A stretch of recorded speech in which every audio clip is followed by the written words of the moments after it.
Республиканский конкурс эскизов официальной эмблемы празднования памятной даты проходил в прошлом году. Он продлился с 15 августа по 15 ноября.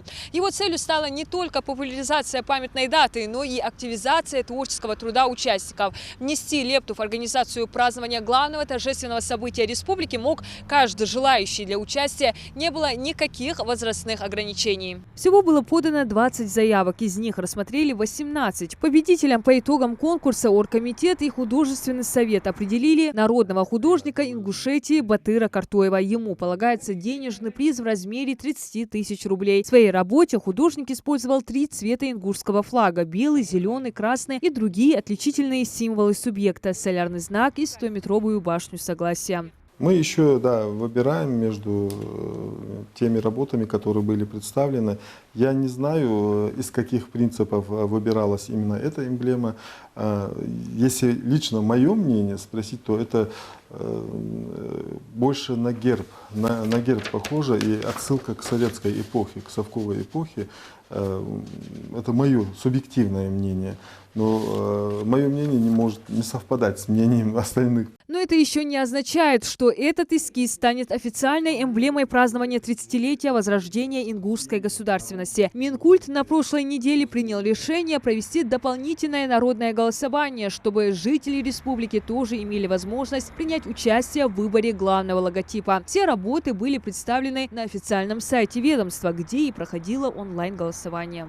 Проверить гражданскую позицию, знание своей символики, каких-то главных атрибутов, которые могут использовать, атрибутики, которые могут использовать в этой эмблеме.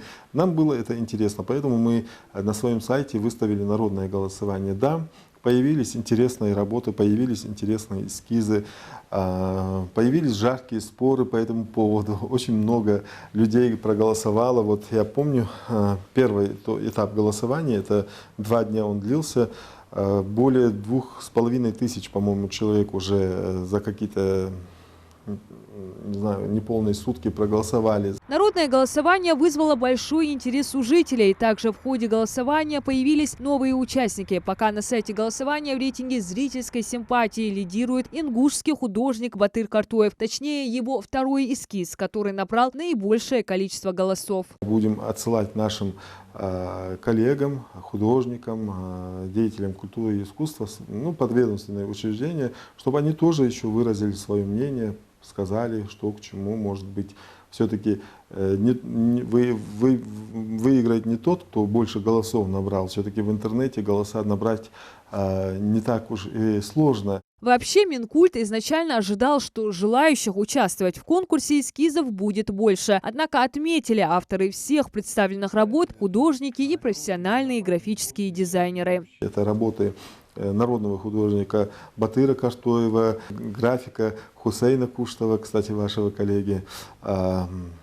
Также Хабибулла Бисаев тоже представил несколько эскизов. Чтобы определить эскиз-победитель, к итогам народного голосования добавят голоса членов художественного совета и организационного комитета. Они уже отобрали 4 работы. Какая из них станет народной эмблемой 30-летия региона, должны определить до конца недели. Ведь до празднования юбилея возрождения ингушской государственности остается относительно немного времени. Символику нужно успеть отобразить на рекламной продукции, в социальных роликах, баннерах, буклетах и не только. Диана Дударова, Хамзат Халухаев, Новости 24.